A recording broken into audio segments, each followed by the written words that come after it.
back-and-forth game for you guys. I mean, basket for basket kind of at the beginning. What do you think helped your guys separate near halfway through the first half? Really, I think we just continually made plays. They would go on a 5 or 6 point run. We would come down and respond. I think some timely shots there in the second half were big for us. Just thinking back, like Mikhail Sills hit a 3 when they cut it to I forget.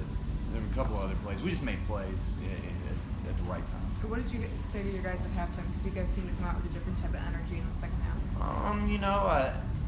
We just needed to be better defensively. They shot 51% in the first half, which is not very good at all. We held them to 42 the second half, so I think that was a big difference. And then you also have 5 players in double digits tonight, specifically Dimitri and Michael Seals kind of just killing it for you. Can you just comment on their performance? Yeah, I mean, we're at our best when we've got 4 or 5 guys scoring in double figures.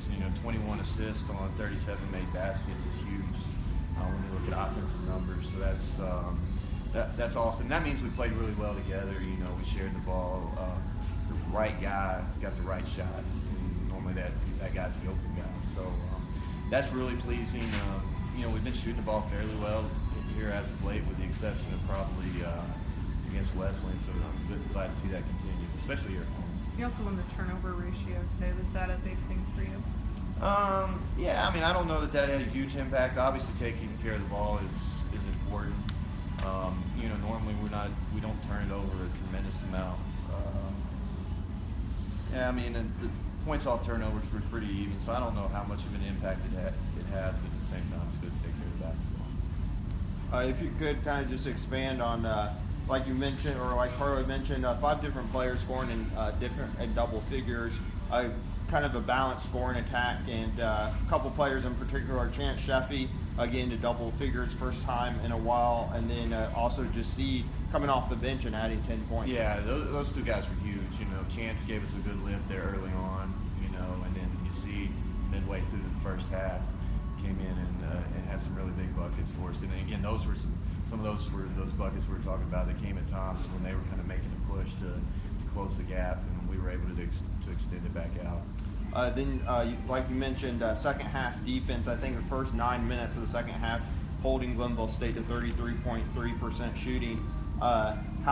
What type of adjustments did you make there at halftime, or perhaps maybe the guys just came out and played harder defense? Yeah, I don't know that we really made much of an adjustment. We just played with more of an edge. It's something I was a little concerned with going into this game, just because we've been on the road so much, and just a little worried about our guys just being worn down. Now, I think that showed a little bit in the first half, but I think, coming out of the halftime break, they were able to respond and kind of fight through some of those things, and it paid off. Lastly, a lot of close games this season, obviously, and a lot of the close games UVa-Wise has lost this season. How much confidence does it give the guys now coming out on the winning end of a close game and really battling down the stretch? Yeah, I think it's huge just for our mentality. We've lost some of those games in just really weird and some kind of crazy tough ways. So it's good to kind of really get the monkey off our back, so to speak. Sometimes you kind of have that thought in your mind anytime it gets close at the end of the game. And you're right. I think more than anything, it just gives our guys confidence that we can finish games. Thank you, Coach. Thanks.